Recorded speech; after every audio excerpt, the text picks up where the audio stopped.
नमस्कार, स्वागत है एक बार फिर से आप सभी का आपके अपने चैनल हनुमान सेवा परिवार में। आशा करते हैं कि प्रभु श्री हनुमान जी और परम पूज्य गुरुदेव बाबा नीम करौरी महाराज जी आप सभी भक्तों पर असीम कृपा सदैव बनाए रखें। दोस्तों, महाराज जी प्रभु श्री हनुमान जी का गुणगान करते हुए अपने ही भक्तों से अपनी ही व्याख्या में कह देते हैं। बाबा कहते हैं कि हनुमान तो कहीं भी प्रवेश कर सकते हैं, कहीं से भी बाहर निकल सकते हैं, हवा की तरह उड़ते हुए उन्हें रोका नहीं जा सकता। और वही हनुमान किसी भी अत्याचारी का पता लगा सकते हैं एवं उसके कर्मों को देखते हैं, ना कि उसकी बातों को, और वे जाकर उसको ललकारेंगे। महाराज जी कहते हैं कि हनुमान जी बहुत ही साफ दृष्टि रखते हैं। वह किसी भी मनुष्य के छद्म रूप से कदापि प्रभावित नहीं होते। छद्म रूप अर्थात मनुष्य बाहर से कुछ और दिखाए, अंदर से कुछ और दिखाए, ऐसे मनुष्यों से आप सभी लोगों का सामना जरूर हुआ होगा अपने जीवनों काल में। आपके आसपास में ऐसे बहुत से मनुष्य मिले होंगे जिन्हें आप साधारण भाषा में दोगला इंसान कहते हैं। ऐसे इंसानों से मनुष्य तो छक सकता है, लेकिन प्रभु श्री हनुमान जी कदापि नहीं, क्योंकि महाराज जी साथ ही यह भी कहते हैं कि एक जंगली पशु तक को छद्म वेश और बनावटी बातें भ्रमित नहीं कर सकती, फिर वह तो हनुमान हैं। वह सीधा तुम्हारे कर्म को देखते हैं और फिर हनुमान तुम्हारी दुखी मनोभावना को खुशी एवं आनंद में बदल देते हैं। और उनका पहरा यानी कि उनकी सुरक्षा अगर किसी वक्त को प्राप्त हो गई तो हनुमान जी का पहरा बहुत कठोर होता है। उसे किसी भी हाल में, किसी भी तंत्र विद्या, किसी भी मंत्र विद्या आदि से कदापि नहीं काटा जा सकता।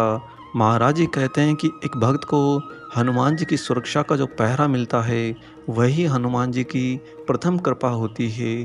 तत्पश्चात द्वितीय कृपा हनुमान जी की तुम्हें भक्ति में लीन करना होता है, और तीसरी कृपा हनुमान की जो सर्वोपरि होती है वह होती है कि हनुमान स्वयं ही तुम्हारा हाथ पकड़कर तुम्हें प्रभु श्री राम परम प्रभु श्री हरि तक पहुंचा देते हैं। महाराज जी ने हनुमान जी की व्याख्या अनेक बार करी है, लेकिन दोस्तों कभी उन्होंने अपने मुख से यह नहीं कहा कि मैं ही हनुमान हूँ, क्योंकि यह तो प्रकृति के नियम के विरुद्ध है। लेकिन हाँ, अगर कोई मनुष्य छद्म रूप के प्रभाव में परम प्रभु श्री हनुमान जी के पहरे को काटने का प्रयत्न करे तो महाराज जी उसे त्वरित पकड़ लेते हैं। बाबा सब कुछ जानते हैं। तुम मन में क्या सोचते हो, तुम मन में क्या सोचकर क्या करने वाले हो, और क्या करने के पश्चात किस प्राप्ति पर तुम्हारी निगाहें जमी हुई हैं। एक एक पल पल का दृश्य महाराज जी की दृष्टि में रहता है। बाबा कहते हैं कि एक भक्त जब से हनुमान जी की भक्ति शुरू करता है तभी से उसे हनुमान जी का पहरा यानी कि सुरक्षा कवच प्राप्त हो जाता है। हनुमान जी सर्वप्रथम अपनी शरण में आने वाले हर एक भक्त को सबसे पहले अपना पहरा प्रदान करते हैं। महाराज जी ने इस बात को कई घटनाओं में उद्गम किया है। जब सामने वाला स्वयं को विद्वान माने, या फिर स्वयं को ज़्यादा भक्तिमय माने, या फिर तुलनात्मक दृष्टि से किन्हीं अन्य देवी देवता की भक्ति करता हो और वह हनुमान जी से उन्हें सर्वोपरि मानता हो, ऐसे भक्तों को महाराज जी तुरंत ही पकड़ लेते और उन्हीं की सच्चाई से रूबरू भी कराते। क्योंकि जहाँ महाराज जी बैठ जाते, जहाँ महाराज जी का आसन लग जाता, आज के समय में तो बाबा की प्रतिमूर्ति यानी कि उनका कोई चित्र भी कहीं पर आप रख दो, किसी तख्त पर रख दो, वही महाराज जी का आसन हो जाता है। और जहाँ बाबा बैठते हैं वहाँ पर हनुमान का पहरा होता है, और उन्हीं के इर्द गिर्द बैठने वाले यानी कि आप भक्त लोग सभी हनुमान जी के पहरे में आ जाते हो, और इसी कारण से फिर आपका कोई बाल भी बांका नहीं कर सकता। दोस्तों, आज हम महाराज जी की प्रेरणा से आप सभी को प्रभु श्री हनुमान जी के प्रभाव की व्याख्या कर रहे हैं, ताकि आप सभी लोग अपने हृदय की गहराई में अभी से इस बात के लिए निश्चिंत हो जाएं, और ना कि चिंताओं में डूबें कि मुझे कितनी भक्ति करनी है, कितने मंत्र पढ़ने हैं, कितने हवन करने हैं, कहाँ कहाँ मुझे यात्रा करनी है। उससे पहले आप इस बात के लिए निश्चिंत हो जाएं कि अगर आपने हनुमान जी के चरणों को एक बार पकड़ लिया है, उनकी शरण में शरणागत हो गए हैं, तो उसी पल से आपको हनुमान जी का पहरा प्राप्त हो जाता है। आज हम आपको महाराज जी की एक सत्य घटना भी सुनाएंगे, जिसमें आपको यह बात बड़ी ही सरलता से समझ में आ जाएगी कि जहाँ पर महाराज जी बैठे हैं, वहाँ पर हनुमान जी का जब पहरा होता है, तो उस जगह पर अगर कोई भी मनुष्य उस पहरे को काटने का प्रयत्न करे, तो फिर महाराज जी कैसे उसे तुरंत ही सही राह पर ले आते हैं और वह हनुमान जी के पहरे को काटने में कभी सफल नहीं हो पाता।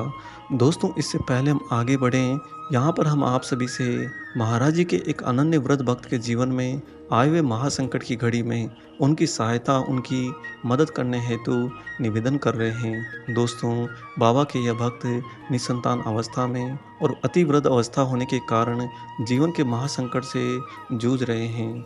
हमसे उनकी दशा देखी नहीं गई और हम निरंतर ये प्रयत्न कर रहे हैं कि सभी भक्त लोग मिलकर, आप सभी हनुमान जी के, महाराज जी के सेवक लोग मिलकर, हम सभी लोग उनकी सहायता करके उनके इस महासंकट का नाश करें।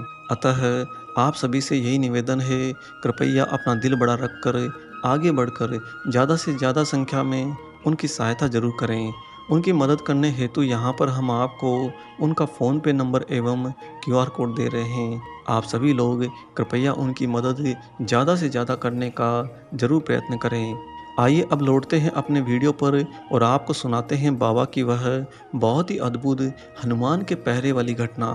दोस्तों, खोचन नामक गांव अयोध्या के निवासी श्री आर.सी. श्रीवास्तव नैनीताल के घोड़ा खाल स्थित सैनिक स्कूल में अध्यापक थे। उन्हें सर्वप्रथम बाबा के दर्शन 1956 में कैंची में हुए। जैसे ही वे कैंची धाम में प्रविष्ट हुए, बाबा ने आते ही कहा, आओ श्रीवास्तव आओ, और उपस्थित लोगों से महाराज जी बोले कि यह देखो, यह तो अयोध्या का रहने वाला है और इसका पिता जलकल विभाग में काम करता है।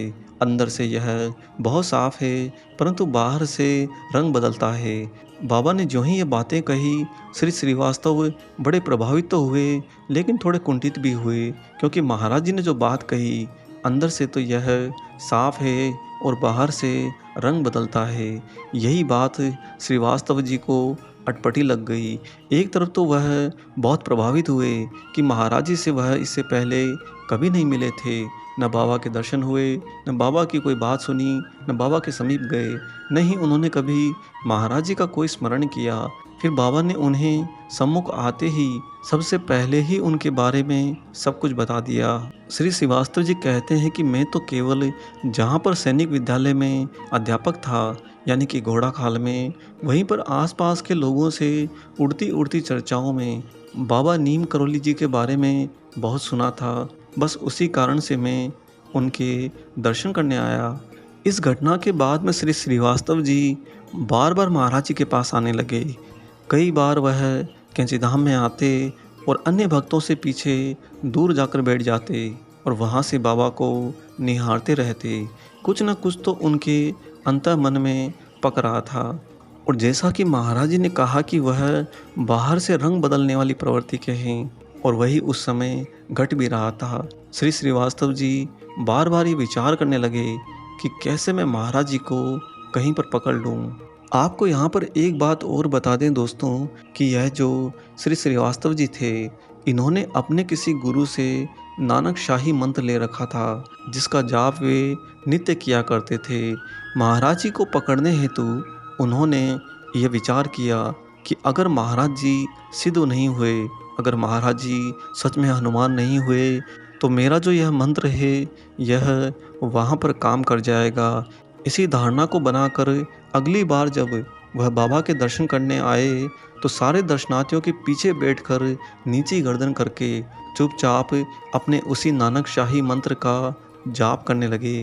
बाबा उन्हें बीच में आवाज़ देकर बुलाते, अपने तख्त पर रखी परात में जो भी प्रसाद रखा होता उसे मुट्ठी भरकर ज़्यादा से ज़्यादा श्रीवास्तव को दे देते।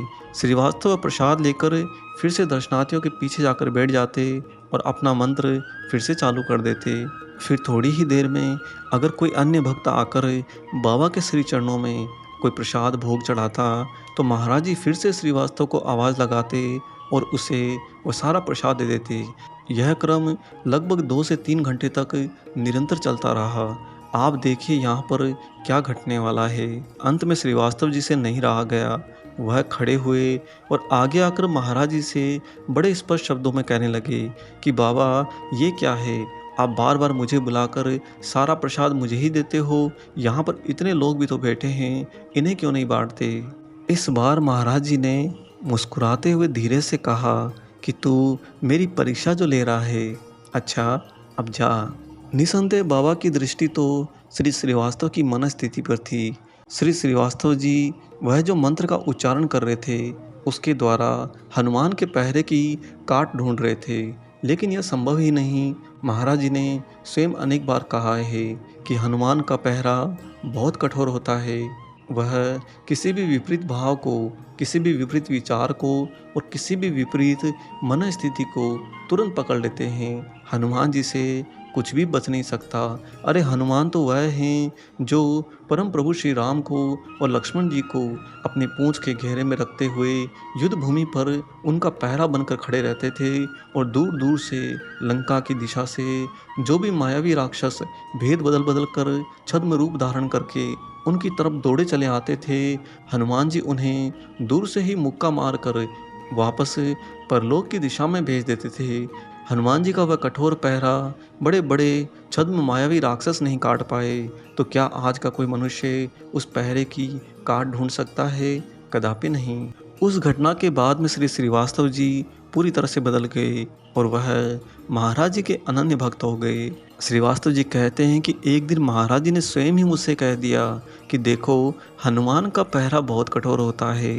मैं उस दिन सारा सार समझ गया। बाबा के चरण पकड़ के फूट फूट के रोया और अपने सारे कृत्य पर महाराज जी से क्षमा मांगी। दोस्तों आप सभी ने देखा कि वास्तव में हनुमान जी का पहरा बहुत कठोर होता है। जहाँ महाराज जी विराजमान हो जाते हैं, जहाँ पर बाबा का स्थान हो जाता है, वहीं पर हनुमान जी का पहरा लग जाता है। एक मनुष्य के नकारात्मक भाव या उसकी मनस्थिति तो छोड़िए, हनुमान जी के लिए तो यह भी कहा जाता है कि भूत पिशाच निकट नहीं आवे, महावीर जो नाम सुनावे।